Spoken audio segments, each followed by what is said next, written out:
welcome, Deborah. Thank you, for Emily. joining me on Thank you. Mayne Talks TV.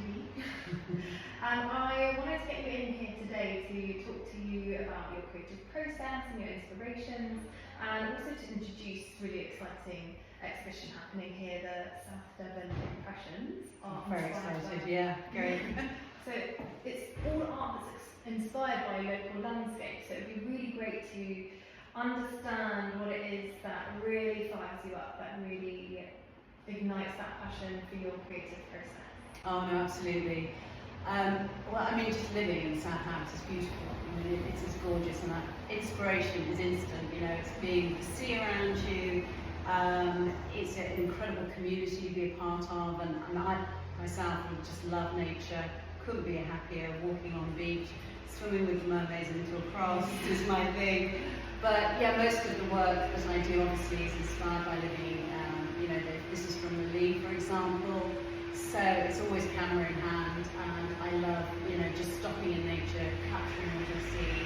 And then this new art form has come really in the last couple of years, where I've just had an exhibition in London, and now wanting to support, you know, being here and the community here as well. Yeah. So I mean, local to us is really close to our hearts. It's a big part of our ethos in terms of what we love to support is that grassroots local talent, and it's amazing to have you on our doorstep. And I'd really love to know a little bit more about the local communities in which you're immersing yourself that are, yes, within the art community, but also how to speak to you in terms of your inspiration that comes from outside of the studio, for example.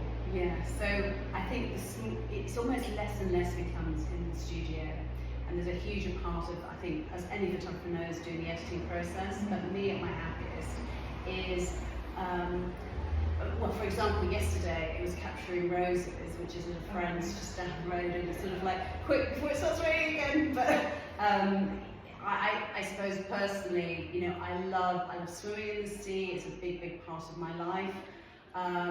Walking around here, the coastal pathway, going up to Start Point Lighthouse, for example, favourite spot. And it's just seeing everything in nature and through the seasons, and even in the winter, I find it hugely inspirational.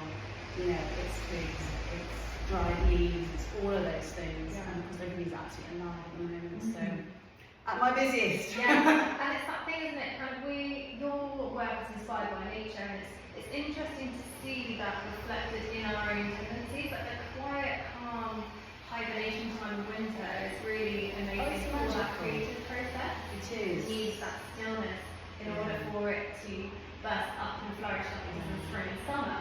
So how do you find that the seasons affect the way that you work with your creative process?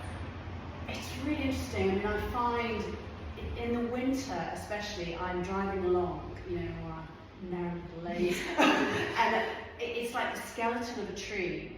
To me, I've become almost obsessed with them, because it's the shape, it's the silhouette. And you know, I'll pull the car over and sort of get a half of this tree, but then it's a whole different world. And as soon as, you know, the blossom comes, or the leaves are starting to grow, then I've got another whole subject to be photographing. So yes, the change of scenery is magical, and I do make the winter work for me as well. Yeah, I love that. It's always evolving, and you never have the same shot twice. No, That immediacy that you have for photography can really capture a moment that you can't necessarily depict through paint or any other medium. So what is it about photography in particular that really drew you to it in the first place? Oh, so it's a long story. I mean, I ended up being a photographer, you know, when I left uni, and then even the main photographer left, and then Deborah, can you have a go? And I just fell into it. But I started out doing film editing and stuff like that with BBC, and then naturally progressed into always, it was, Deborah, you could just take a few photos. And from there, I ended up working for Polaroid, which is in Boston, in the States, and it's a huge, big 20 by 24 camera. Yeah, wow. And it's an incredible experience, and I developed the whole sort of Polaroid transfer sort of, look, and I did a lot of licensing. So when I lived in the States, I was very much a sort of a pioneer of that aspect, and I did a lot of licensing, so it could be on stationery, cards or posters, or even into soft furnishings and stuff. And then back here in England, I'm sort of reliving my creative juices. I'm desperate to get going after doing a lot of commercial photography for many, many years and doing sort of interior design. So this is a sort of a combination, I would say, of a painted background, which is what I do to start with. So it's painted onto a canvas linen. And then there is a printer that I use, which is able to actually print over 3D surfaces. Oh. So it's unique, and each one is going to be different. So I use a different photograph. But it's a sort of a combination of both my loves of wanting to paint, wanting to create unique pieces, and then bringing photography into it, which obviously is the core of who I am as a photographer, and wanting to expand it with other things, really. Yeah. So it's an interesting kind of undulating journey from where you started to where you are now, and that's fascinating. What I really am also very interested in, there's many things I'm interested in about you, but one of the really kind of intriguing things is the way in which you make your marks. Is there something that draws you to how you want to paint, the colours that you want to use? What is it that kind of, are you listening to some sort of What's going on? Yeah, I'd love to know, because I think it's really fascinating to know about abstract mark making. Yeah, I think I was an artist in residence for about a year in France, in the Loire, and I started doing quite a bit of painting then. But also I think, with travelling, I've sort of always been attracted to sort of fresco walls and things like that. So, in Italy, for example, I would be a plasterer, I think, in another life. This is, I just love. So I think where that comes from is that wanting to create that, it's a blend. I mean, I have always been someone who I like quite white and quite clean, so not heavy colours. And I like obviously the blues, but I guess I would be inspired most from what I call like sea colours. So it is the blue, it's the beach, it's all of those sort of colours is what makes me feel most sort of calm and what I'm trying to put across, I suppose. Yeah, I mean, I think that's really key to so many pieces of work, artwork in particular, is that it's rather than trying to imbue some sort of meaning, it's a feeling. It is a feeling. That peace, that space, that calm, as you said, that you feel when you step onto the beach or you jump in the water. Yeah. I mean, and that obviously is very tangible in your work. No, you've hit the nail on the head, really. Because I suppose I'm trying to express something that I'm wanting to give to somebody else as well. It is that feeling of space and that feeling of calmness. And also, so somehow it's bringing outside in, if that makes sense. Yeah. And also, the details in nature that we're so busy, we don't always stop and really take notice of the details in the smaller things. Yeah. So, for me, I couldn't be happiest of being really close into just like not a weed, but sort of a, piece of grass or something like that. I mean, weeds have been rebranded as hero plants. Really? I've got a big fascination with dandelions because they're quite incredible. Oh, dandelion. The most common plants that we see are actually some of the most medicinal, some of the most important. Yeah. So I feel like when you capture plants that people wouldn't necessarily even recognise. Yeah, exactly. See, and they're putting them in a different context. Absolutely. So then you are seeing. Yes, it is, definitely. So highlighting and spotlighting these really essential species and pieces that we would maybe just walk past and not necessarily notice. That's what I really like about it. I think there's a huge amount too of sort of, people more aware of wellness, well-being, a little bit more of a healthy outlook to what's going on. Yes. So I think anything that kind of highlights that, or you're bringing into your home is the way forward, really. Right. It's that reconnection with nature. It is reconnection. Yes. Yeah. And I think the other things, we've covered quite a lot, but in terms of your just step-by-step creative process,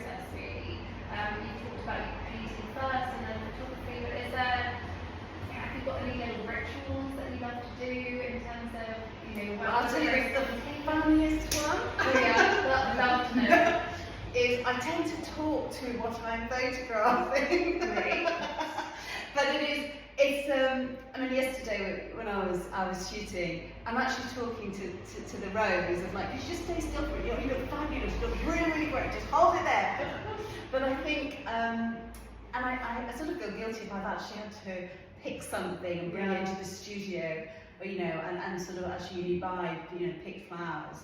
But I just kind of want to capture them as much beauty as I possibly can. Yeah. And I think it's also capturing beauty in the things that we don't necessarily, as you said before, find beautiful. But there is beauty in everything. It's just the different angles, the lighting, it's all of those things. Even in decay and hibernation in winter, it's still such an incredibly beautiful process. And I think we often focus on the blooming and the growth, and actually the death and the decay of natural elements is also it's stunning. Yeah. I mean, even my favourites are tulips. As they start to wilt, the petals start to fall. They're actually at their most beautiful. Yeah, I love that. And so, in terms of how is it that you are reflected in your work? So I see the sense and the feeling that it is that you put through in your pieces. But what would you say was really unique and special about what it is that you put into your pieces? I would say it's wanting to sort of bring joy to people, and I think for myself it's wanting to bring calmness in a chaotic world, and whether that's a reflection of me, that's where I'm trying to get to. So, like yourself, I mean, I love doing yoga, I love doing, being in nature, it's all of those things that we're so lucky when we live, that we have it in abundance. So it's sort of living every moment, basically, and appreciating what we have. Yes, so good. I think my final question really is there anything exciting or intriguing or interesting that you'd like your collectors to know about you and your work? Gosh. It's a tough one to answer. I mean, I've had quite a lot of ventures. I've travelled around the world a lot. I've been very lucky to do that. I lived in the States for 15 years. Had 2 wonderful children. But my roots have always been, I was born in Devon, so it's interesting how we go explore and then we come back. And this is so home, such incredible friends, great community, great to be working with the Mayne Gallery. You guys are fabulous, and thank you for everything that you're doing. That's an absolute pleasure. Really, really absolute pleasure to have you working with us. Thank you.